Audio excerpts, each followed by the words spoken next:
우리가 소나무 양육이 이 은혜의 현장을 누군가에게 또 은혜의 통로로 사용했으면 좋겠습니다.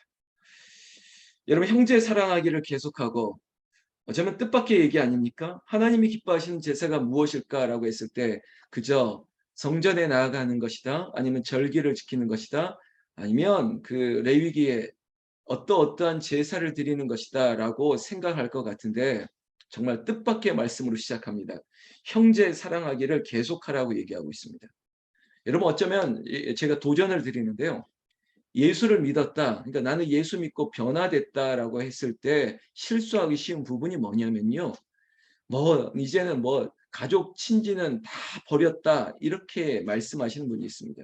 그러니까 나는 완전히 새 사람이 되고 나는 이제는 완전히 하나님의 백성으로 살아간다, 이렇게 말씀을 하시는데 그러면서 가족도 버린다, 남편도 버린다, 아내도 버린다, 이렇게 말하는 것, 그거 아니라는 거죠.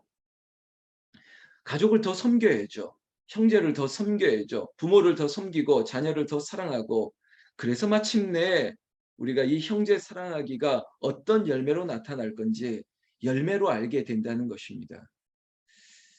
어제도 제가 주일 이른 아침에 찾아왔던 네 분의 여성분들과 어쩌면 따로 예배를, 일부 예배를 드리듯이 드리면서 구원의 확증을 얻었거든요. 요즘요, 한 번도 교회를 안 다녔습니다, 세례를 받아본 적이 없습니다, 이런 분들이 어쩌면 드물 정도로, 교회 한 번씩은 다 가봤지만 이제는 교회 갔다가 실망하고 안 다닌다, 이런 분들은 많지 내 평생에 교회를 한 번도 안 나갔다라는 분이 정말 그렇게 많지 않을 정도로. 그래도 어제 왔던 분의 두 분은요, 그 70이 다 되는 인생, 넘은 인생 동안 정말 교회를 한 번도 안 가봤다는 거예요. 그러면서 뭐라고 하는 줄 아십니까? 교회에 얻어먹으러 가는 것도 아니고 교회 안 가도 살아갈 수 있는 그런, 어떻게 보면 온전한 삶이죠. 경우가 분명한 분들이 이 함정에 빠지기도 하고 어쩌면 그게 마땅할 것 같은 삶으로 살아가는 거죠. 교회에 안 가도 이 동네에 살아보니까 이 교회 소문도 다 알고 어떤 이야기도 다 알다 보니까 여기까지 올 필요도 없었던 그런 삶이라고 말하는 분들도 있습니다. 근데 그 분이 우리 교회로 나아오기까지는요, 제가 어제 참 감동을 했는데, 양쪽에 앉아 있는 부부가, 그러니까 우리 시누이고 우리 동서더라고요, 관계가. 근데 32년을 기도했다는 거예요. 자기가 예수 믿는다는 걸 그렇게 이분들이 핍박하고 그리고 반대하고 꿈쩍도 안 했던 인생, 그러나 사랑하는 가족을 위해서 어제 그 집사님 표현이 그래요. 32년을 눈물 흘리면서 기도했다는 거예요. 제가 어제 주일 예배 성령의 변화다라고 하는 설교를 준비하기 앞서 이분의 말씀을 듣고 제가 가슴이 절절했습니다. 아, 정말 이런 영혼을 사랑하는 마음이 있어야 되는데 정말 32년을 눈물을 흘리면서 기도했다는 거예요. 그리고 이 영혼이 주께로 인도하는 일에 이 지역을 막 돌아다니면서 기도했다는 거예요. 그리고 인도했던 분이 지난주에 2층에서 예배를 드렸던 분이거든요. 그리고는요, 사실은 이 32년 동안 기도했던 사랑하는 이 가족들의 구원을 위해서, 교회를 정하기 위해서 이 홍제동과 홍은동이라고 하는 이 일대를 사실은 한 달 내내 돌아다녔다는 거예요. 여기도 가보고 저기도 가보고. 그런데 제일 마지막에 우리 교회에 왔고 예배드렸고, 근데 여기서 그냥 다 비교하고, 사실은 교회 규모로 본다면 더 크고 좋은 교회라고 말할 수 있는 게 얼마나 많습니까? 근데 이 교회라는 거예요.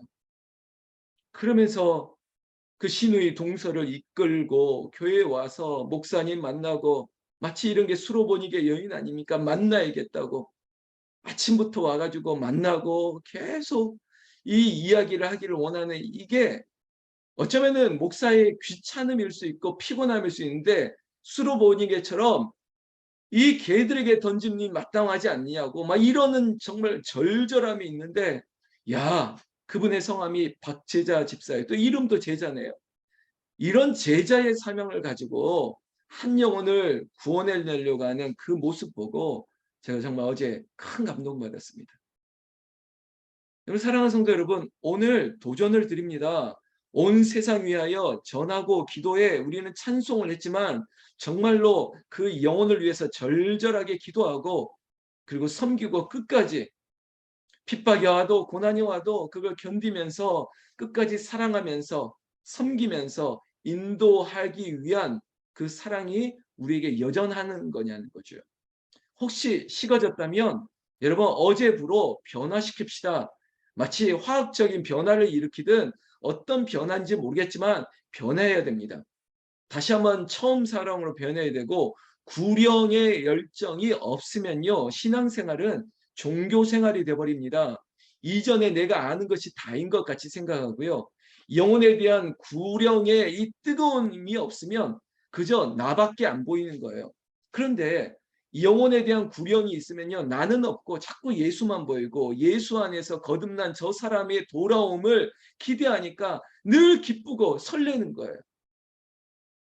어제 인도에 있던 그 청량리에 계시는 박재자 여집사님이 우리 교회 저랑 얘기하면서 이 엘리베이터로 오고 가면서 저와 대화하면서 마치 저한테 그러는데 목사님 이 교회는 채우기만 하면 되는 야 준비된 교회네요. 뭐 이렇게 뜨거워 가지고 이런 얘기하면서 야 이분 정말 뜨거운 사람이 맞구나.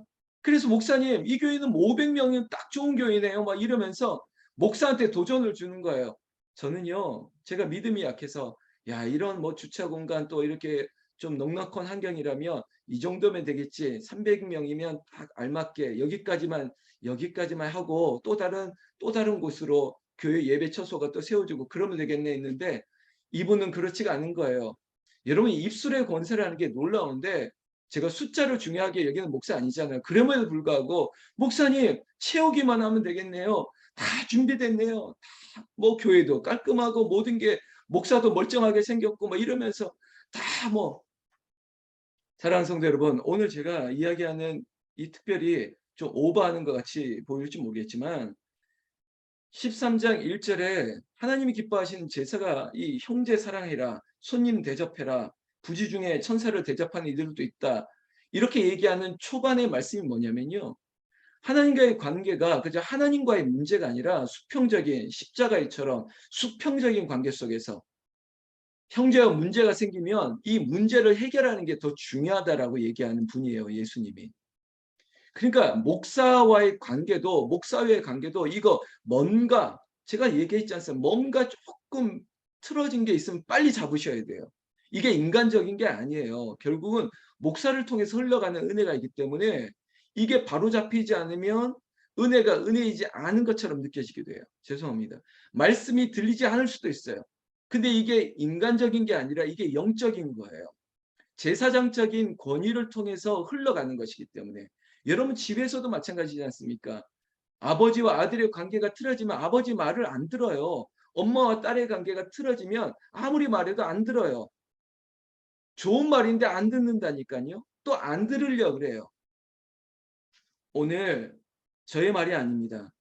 1절부터 계속되는 인간관계 속에서 예수 믿는 사람들이 우리가 어떻게 살아야 될지를 얘기하는데 이걸 하나님이 기뻐한다는 거죠. 뭐 당연한 걸 당연하게 말하시는 게 아니라 당연한 것을 우리가 할 수 있어야 된다는 겁니다. 보십시오. 형제 사랑해라. 손님 대접해라. 그리고 갇힌 자를 더 생각하고 학대받는 자를 생각하라. 아파하는 자, 저 낮은 자를 생각하라 이런 거 아닙니까? 그리고 결혼 생활을 한다면 귀하게 여겨라. 5절 돈을 사랑하지 말아라. 이런 거. 이게 뭐 당연한 것 같은데 정말 당연하십니까? 이게 하나님이 기뻐하시는 제사다 말하는 거에서 여러분 어떤 자극이 없습니까? 6절에 그러므로 우리가 담대히 말하되 주는 나를 돕는 이시니 내가 무서워하지 아니하겠노라. 사람이 내게 어찌하려 이겁니다. 결국은 사람을 너무 의식하는 사람들은 이걸로 오히려 패망하게 됩니다. 그러니까 교회에서도 사람 보기에 이 정도 하면 좋겠지가 아니라 죄송합니다. 목사 보기에라는 것도 제가 뺄 정도로 하나님 보시기에 내가 앞에 1, 2, 3, 4, 5절 이 부분에 정직한지를 먼저 얘기해야 되고 그리고 또한 이건 제가 말한 두 번째 원리인데 내 남편이 내 아내가 내 아들 딸이 가장 가까운 사람이 나를 어떻게 보느냐가 중요합니다. 그러니까 목사도 만약에 교회에서 존경받는 목사인데 집에서 아내에게 사모에게 자식들에게 이중 인격자 이런 소리를 들으면 제가 온전한 그리스도인이 되겠습니까? 여러분 하나님 앞에, 그리고 사람에게는 시작은요 항상 가족에게 인정함이 있어야 됩니다. 조영기 목사님 그랬다지 않습니까? 구역장 뭐 열심히 하더라도 집에서 열심히 하지 않으면 아무 필요 없다고. 집에서 열심히 하라고. 이게 근데 사실이거든요. 여기서부터 하나님이 기뻐하시는 제사가 시작되었다는 것입니다. 그런데 우리 교회는 제가 보니까 다 그래요. 이 가족들을 살피고, 그리고 우리가 이 줌의 단점을 장점이라고 하자는 것이, 우리가 이렇게 될 수밖에, 이렇게 한다면 여기서 은혜를 찾아야죠. 그래, 내가 예배 드릴 때마다 이 예배의 소리가 저 사람에게도 내 들리게 하자. 그리고 이 예배의 기운이, 영광이 이 집안에 가득하게 하는 은혜의 대사장의 직분을 여러분들이 감당할 수 있는 장점으로 삼으면 되지 않겠습니까? 이 모든 원리는 오늘 7절 말씀에 하나님의 말씀이 너희에게 일러주고 너희를 인도하던 자들을 생각하며 그들의 행실의 결말을 주의하여 보고 그들의 믿음을 본받으라. 여러분, 수평적으로 우리 가운데 본받을 만한 사람이 있습니다. 제가 요즘 피택자라고 하는 시무 권사님이 되실 만한 분들, 후보들과 함께 어떤 한 권사님 댁을 찾아요. 그리고 이야기합니다. 그리고 교제를 합니다. 그러면 그 식탁의 교제에서 알아요. 사실 친구를 사귀려면 밥을 먹고 여행 가고 목욕탕 가보고 그러면 친해지는 것처럼, 그래 식탁의 교제를 통해서 귀가 열리고 눈이 열리고 깨닫는 은혜가 있거든요. 그러면서 아 정말 권사님 훌륭하구나. 여러분, 제가 말 안 해도 롤 모델을 찾게 되더라고요. 여러분, 우리에게도 믿음을 본받게 하는 사람이 있고, 나아가서 이 새벽에 우리가 누군가에게든 믿음을 본받는 자의 삶을 살아야 돼요. 근데 그걸 가장 누구에게 보여줄 수 있겠습니까? 가장 가까운 사람이죠. 누구죠? 가족입니다. 여러분, 남편이 인정하고 아내가 인정하고 자식이 인정하는, 야 우리 아빠는 진짜 장로님 같아. 우리 엄마는 진짜 권사님이 맞구나. 이게 진짜 아니에요? 여기에 있는 우리 집사님 중에는 제가 몇 번이나 그랬어요. 우리 엄마는 진짜 권사님 같고 엄마와 같은 그런 믿음은 제가 아직 멀었다고. 그게 뭐예요? 벌써 인정하고 있다는 말 아닙니까? 여러분, 우리의 믿음이 본받는 자가 될 수 있는 그런 영역 가운데 올라갑시다. 결국은 이게 성령 충만입니다. 성령은 우리를 세상이 감당하지 못하는 사람, 그리고 우리는 사람을 무서워하지 않습니다. 오직 하나님의 말씀 앞에 믿음 있는 사람을 두려워하는 거예요. 여러분, 돈 있는 사람도 뭘 두려워할 게 있겠습니까? 명예요? 필요 없습니다. 인기요? 아무것도 아니에요. 가장 두려워하고 본받을 사람은 믿음으로 사는 사람, 정말 믿음으로 서 있는 분을 존경하고 본받고 두려워할 줄 알아야 됩니다. 사랑하는 성도 여러분, 제가 왜 이런 말을 하는지 아십니까? 예수 안에 붙들리고 하나님의 영에 붙들린 사람만이 진짜더라고요. 나머지는 사람들은요, 좋을 때는 좋고요, 안 좋을 때는 안 좋고, 믿음이 없는 사람, 하나님에게 붙들리지 않는 사람은 자꾸 기분에 따라 해요.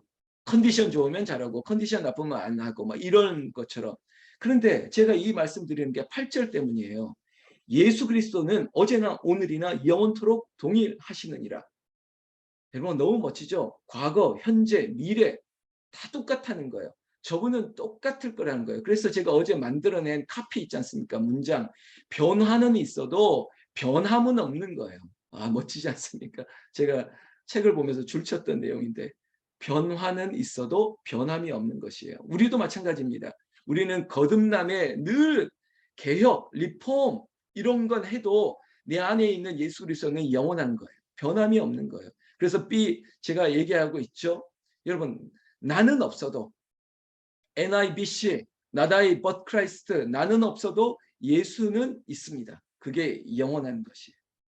여러분, 이것을 가지고 사람도 아니고 어떤 것도 아니고 영원하신 믿음의 주 온전케 하시는 예수님만 바라보자. 히브리서에서 말했지 않으세요? 믿음의 주 온전하시는 예수를 바라보자. 그렇다면 그렇게 예수만 바라보면 여러분 9절부터 뭐 이러이러한 일들이 있어도 뭐 누가 저렇게 했다 할지라도 아무런 뭐 흔들림도 없습니다. 누가 이런 거 듣지 마시고요. 딱 하나, 오늘 이 새벽에 시간이 없으니까 이 말씀만 볼까요? 16절. 오직 선을 행함과 서로 나누어 주기를 잊지 말라. 하나님은 이 같은 제사를 기뻐하시느니라. 그랬죠. 시작과 함께 마지막 종결에 하려고 하니까 그래 형제 사랑하든 누구부터 뭐 무엇하든 무엇이든 간에 결국은 우리에게 선을 행하도록 하는 거예요. 선을 나누고 그리고 서로 나누고 잊지 않고 예수 믿는 사람들이 인격자가 되어야 됩니다. 그리고 정말 우리 교회 분들은 그런 것 같아요. 정말 서로를 살피고 배려하고 너무 배려하다 보니까 양보하고 그러다 보니까 저도 야 이런 분의 얘기가 있으니까 왜냐하면 제 목양실 입구에 뭐를 제가 크게 붙여놓은지 아십니까? 여러분 오시고 보신 분도 있지 않습니까? 세종대왕 어록 중에 소수의 의견도 경청하라. 이걸 제가 붙여놓다 보니까 이게 들어올 때 다르고 나갈 때 다른 거예요. 아유 저한테 전화 와서 이런 얘기를 하고 또 누가 와서 저런 얘기를 하면 아유 제가 귀가 얇아서 이렇게 했다가 저렇게 했다가 아유 이렇게 하면 저분이 아파할 텐데 이런 얘기를 하는 거 보니까 그럼 이렇게 해야 되나? 그러니까 저의 약점도 요즘 드러나는 게 뭐니까 제가 사람한테 약하더라고요. 그러니까 이상하게 사람한테 약해요. 그러니까 막 저한테 막 강하게 하는 사람들은 제가 꿈쩍도 안 하는데 이 좀 이렇게 좀 아파하는 사람들이 무슨 말하고 그러면 제가 이게 제가 이렇게 왔다 갔다 하는 것 같아요. 그래서 하나님께 기도합니다. 하나님 분별하게 하시고 이것도 담대하게 해달라고. 여러분 사랑하는 성도 여러분 오늘 여러분들에게 말씀하십니다. 선을 행해라. 서로 나누어 주기를 잊지 말라. 하나님은 이 같은 제사를 기뻐하시느니라. 여러분 하나님이 기뻐하시는 제사가 뭘까요? 형제 사랑하는 것이래요. 형제 사랑하는 것의 종결점이 뭔지 제가 이것을 말씀드리고 오늘 기도했으면 좋겠습니다. 17절에 보면 너희를 인도하는 자들에게 순종해라 있죠. 여러분 우리도 물론 엄마 뱃속에서 예수 믿는 사람도 있겠지만 그러면 엄마겠죠. 나를 예수께로 인도하고 나를 믿음으로 세워주고 나를 믿음의 사람으로 만들어주는 제가 어제 말했던 누군가는 나를 변화시키는 그 사람이 있으면 그 사람을 존경해야 돼요. 그 사람에게 감사해야 돼요. 거꾸로 이걸 논리적으로 말한다면요. 우리가 그렇게 인도하는 사람이 되어야 돼요. 그러면 그분들도 우리를 잊지 못하는 거예요. 그러니까 그분에게 가장 좋은 것을 줄 수 있는 게 뭐냐? 논리적으로 얘기하면 우리가 주께로 이 사람을 인도하는 거예요. 선을 행하고 그리고 뭘 주고 다 줘도 결국에는 뭐냐? 제가 요양원에서 근무해서 마지막 한계가 그거였거든요. 영혼을 선물을 못 하겠더라고요. 제가 일본에 온천도 데려가고 뭐 이런 시설도 바꿔놓고 이런 걸 줄 수 있어도 결국에는 못 주는 게 영혼에 대한 확증을 못 주겠더라고요. 그것 때문에 제가 사표 냈어요. 여러분 이 자리에 있는 우리 여러분 하나님이 기뻐하시는 제사가 뭘까? 형제 사랑하라고? 그러면 형제만 사랑하면 되냐? 이렇게 우리의 논리가 끝나는 게 아니라 형제 사랑의 끝판왕은 뭐냐? 하나님께로 인도하는 거라고요. 여러분 이 사명 제가 모두에 말했던 그저 박재자 집사님과 같은 그 구령의 뜨거운 열정이 우리 안에 있을 거예요. 빨리 끄집어냅시다. 다시 활활 불을 붙입시다. 변화시키는 거예요. 한 영혼이 주께로 나아갈 때 정말 여호와를 인정하는 입술의 고백이 있기를 우리가 그것이 사랑을 실천하는 것입니다. 하나님이 기뻐하시는 거기에 이 제사가 바로 이거라고요. 그럼 8월 7일 한번 이 기쁨의 제사를 온전히 올려드릴 수 있도록 우리의 삶에서 전도가 되고 그 영혼을 향한 끝까지 부르짖는 눈물의 기도가 있기를 우리 주 예수님의 이름으로 축원합니다. 축원합니다.